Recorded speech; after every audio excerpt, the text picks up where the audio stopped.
Salve, salve, galerinha da Aula Paraná, tudo bem com vocês?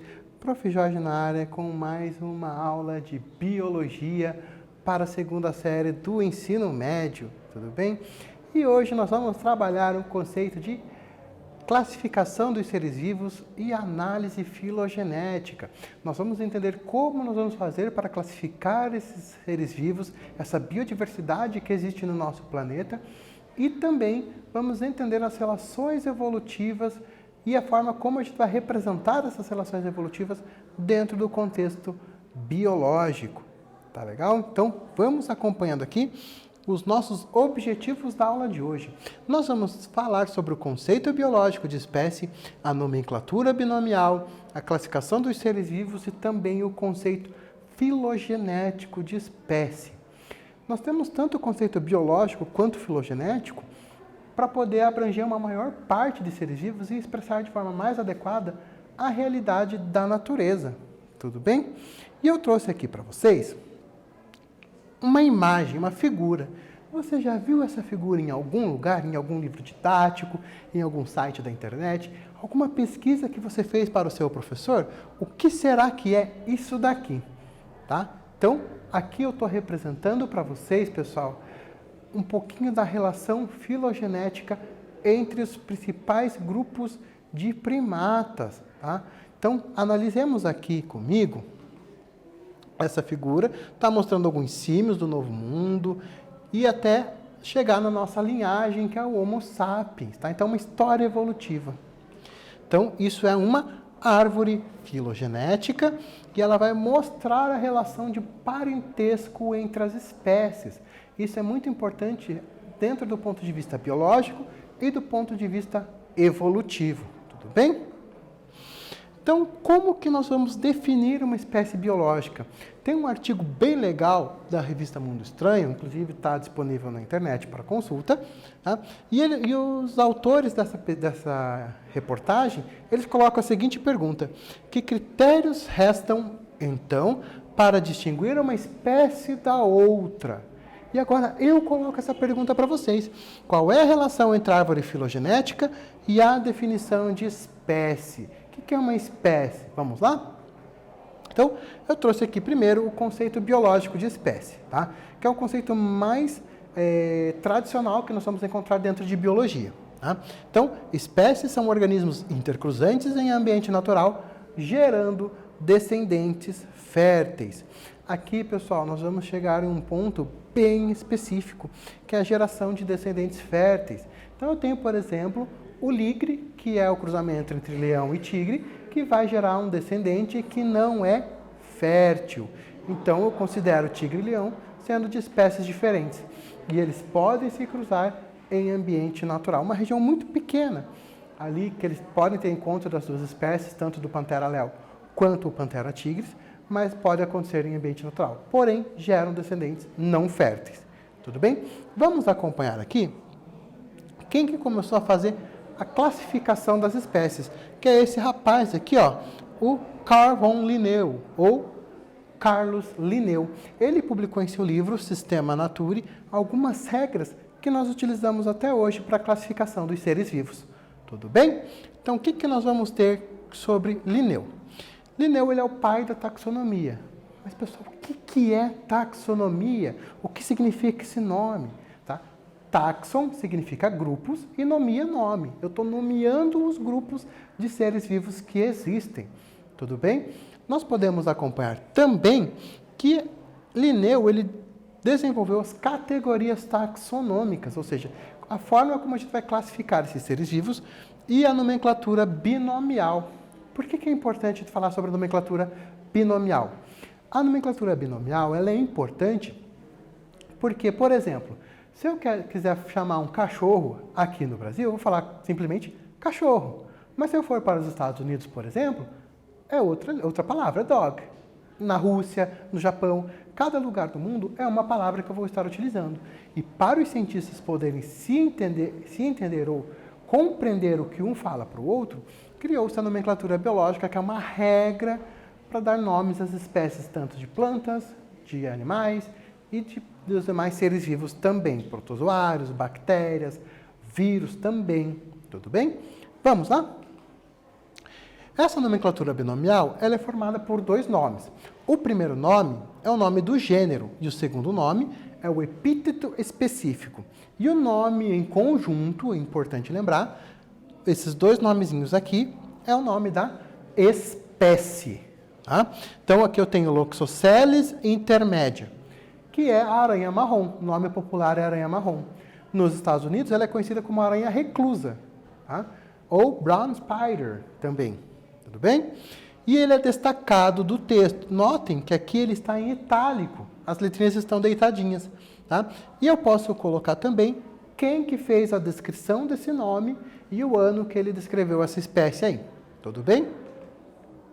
As categorias taxonômicas, elas vão do menos abrangente até o mais abrangente, ou seja, aquele que tem menor quantidade de indivíduos ali reunidos, até o que tem uma maior quantidade. Então, notem que a pirâmide ela vai aumentando aqui a partir de espécie até nós chegarmos em domínio, tudo bem? Então, para a gente poder relembrar sempre isso, notem que aqui eu deixei em vermelho algumas iniciais que vão formar a palavra reficofage, que está dizendo re de reino, fi de filo, c de classe, o de ordem, fa família, g de gênero e e de espécie. Então, pessoal, quando eu estou falando no conjunto de seres vivos mais semelhantes entre si, quanto mais próximo da base dessa pirâmide, maior a semelhança. E quanto mais no topo dessa pirâmide, menor vai ser a semelhança, ou seja, vai ser mais abrangente. Tudo bem? Acompanhe aqui comigo o nosso primeiro quiz. Cães domésticos e lobos apresentam certo grau de parentesco. Podemos averiguar isso a partir das semelhanças morfológicas e no comportamento alimentar, por exemplo. Podemos afirmar que cães e lobos não pertencem a ou ao, mesma ou mesmo, alternativa A, gênero, alternativa B, família, alternativa C, espécie ou alternativa D, reino. Um tempo e já retornamos com a resposta.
E então, pessoal, conseguiram responder ao nosso quiz, que fala um pouquinho sobre cães e lobos? Acompanhem aqui comigo no slide. Cães domésticos e lobos apresentam certo grau de parentesco. Podemos averiguar isso a partir das semelhanças morfológicas e no comportamento alimentar, por exemplo.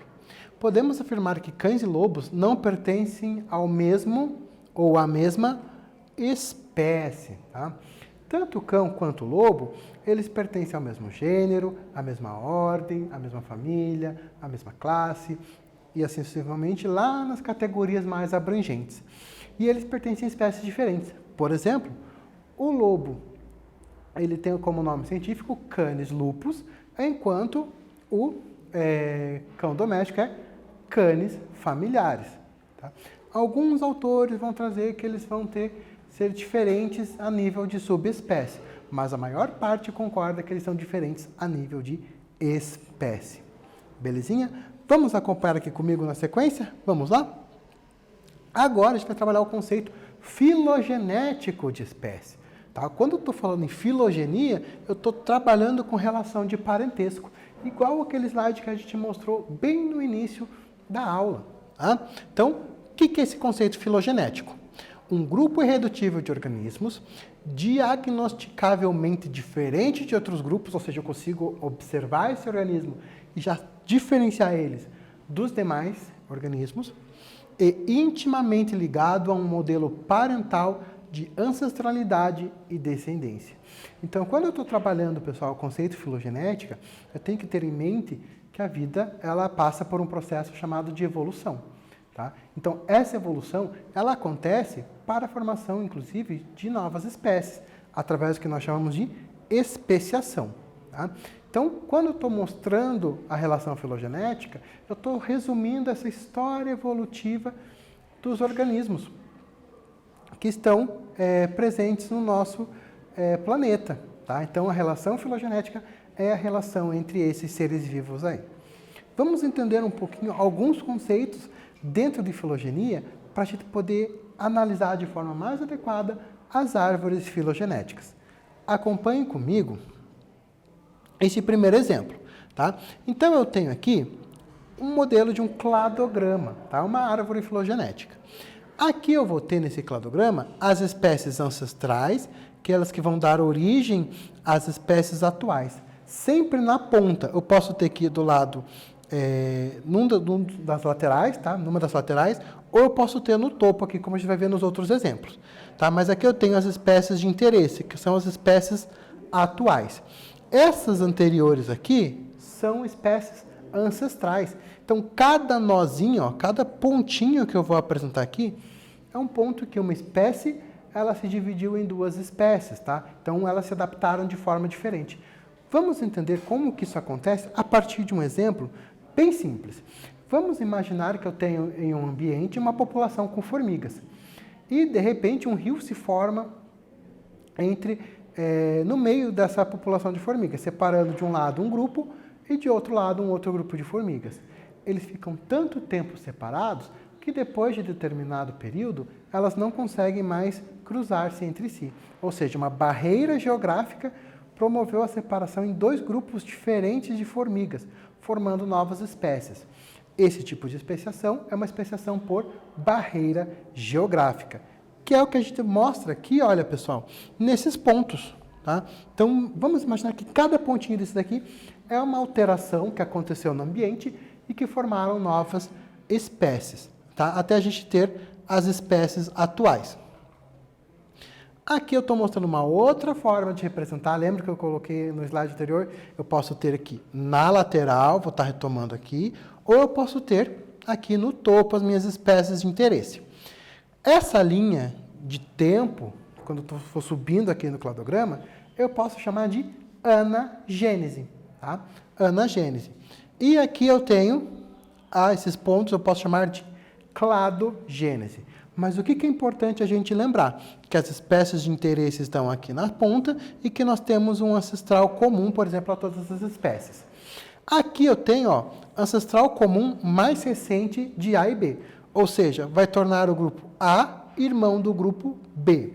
O grupo C, irmão do grupo D. Mas será que eu posso falar que o grupo D é irmão do grupo E? Notem, eles não saem os dois da mesma ramificação. O grupo E, ele é irmão de uma espécie comum a C e D, porque olha a ramificação onde é que está aqui. Tá? Então, a gente pode estar verificando dentro de uma análise do cladograma a relação de parentesco entre essas espécies. Tudo bem? Grupos monofiléticos, tá? Então a gente vai trabalhar dois conceitos durante a aula: grupo monofilético e grupo parafilético. Mono significa um, tá? Então ele tem uma origem em comum, tá? Que são relacionados aos grupos irmãos. Vamos olhar aqui novamente para o cladograma? Notem, aqui eu tenho um grupo monofilético, porque eu estou pegando C, D e E. Tá? Ou seja, eles têm a mesma origem, o mesmo ponto mesmo clado que a gente chama, o mesmo nó. Tudo bem? Isso é um grupo monofilético. Eu também tenho um grupo parafilético. Tá? O que eu tenho no grupo parafilético? Vocês notaram que quando eu estou pegando aqui esse grupinho, eu não estou incluindo E? Quando eu não incluo esse grupo dentro do mesmo ancestral, eu tenho um grupo parafilético. monofilético se eu incluir o E. Sempre, pessoal, que nós vamos montar cladogramas, vamos montar árvores filogenéticas, é importante que nós tenhamos a maior quantidade de grupos monofiléticos, porque vai representar de forma mais adequada como que a vida evoluiu ao longo do tempo. Tudo bem? Observamos aqui que grupo monofilético, ele vai inserir todos ali dentro da mesma origem, e o parafilético não. Então, a gente discute sempre, por exemplo, répteis, se são parafiléticos ou são monofiléticos. Nós temos a classificação desses seres vivos. Nós temos duas classificações tradicionais. A primeira classificação é a classificação de Whittaker, que foi proposta em 1969. Por essa classificação, a gente vai observar que nós temos 5 reinos. Observem aqui quais são esses 5 reinos. Eu tenho reino Monera, Protoctista, Fungi, Plantae e Animalia. O reino Monera, ele é composto por organismos procariontes, tá? Organismos que não apresentam núcleo celular. Já os protoctistas, eu vou ter organismos unicelulares, tá? Ou multicelulares, que vão apresentar já um núcleo eucarionte, vão ser uma célula eucarionte, tá? Os fungos vão ser organismos multicelulares também, que vão apresentar também uma característica que serem heterótrofos por absorção, ou seja, eles absorvem os nutrientes para poder se alimentar. Diferente dos animais, que também são heterótrofos, só que são heterótrofos por ingestão, eles ingerem um alimento. As plantas é um grupo de organismos autótrofos, tá? Então a gente pode observar aqui que nós temos uma história evolutiva também desses grupos, beleza? E nós temos a classificação de Woese, tá? De 1977, que é a classificação em 3 domínios. Bactéria, que vai ter todos os organismos que são procariotos, tá? Vamos ter Archaea, que vão ser organismos procariotos também, só que vão ser bactérias que conseguem sobreviver a ambientes extremos, que nós vamos chamar de extremófilas, e nós temos os eucariotos, tá? Que são organismos que vão ter célula eucarionte. Então, mostrando também a árvore desses grupos aqui. E nós vamos para o nosso último exercício de hoje. Então, marque com V para verdadeiro ou F para falso. A filogenia considera relações de ancestralidade comum entre grupos. Verdadeiro ou falso? Árvores filogenéticas são diagramas que representam relações de ancestralidade e descendências. Verdadeiro ou falso? Nas árvores filogenéticas, as bifurcações representam o surgimento de uma nova espécie ou grupo. E Linneu foi uma figura notória no que se diz respeito à adoção das filogenias para o estudo das espécies. Já voltamos com a resposta.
Belezinha, pessoal? Vamos à resposta do nosso exercício? Acompanhe aqui comigo.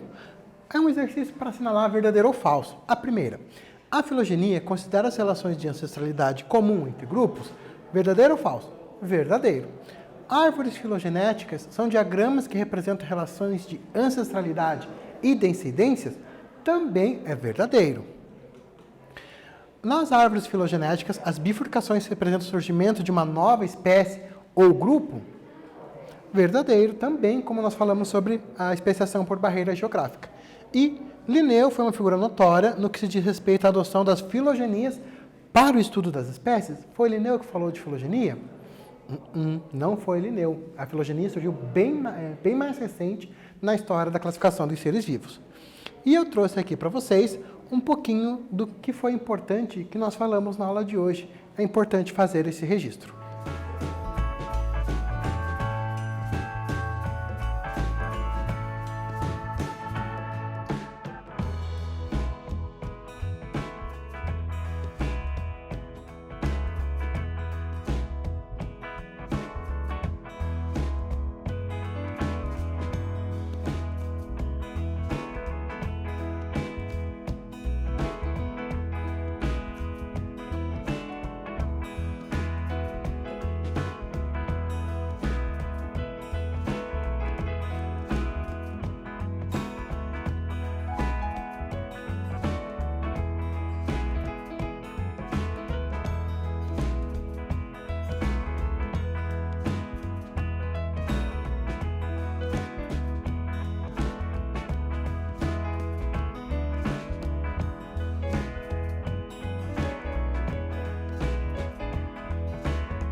E então, pessoal, fizeram o registro do que foi importante da aula de hoje e nós falamos sobre o conceito biológico de espécie, nomenclatura binomial, classificação dos seres vivos e conceito filogenético de espécie.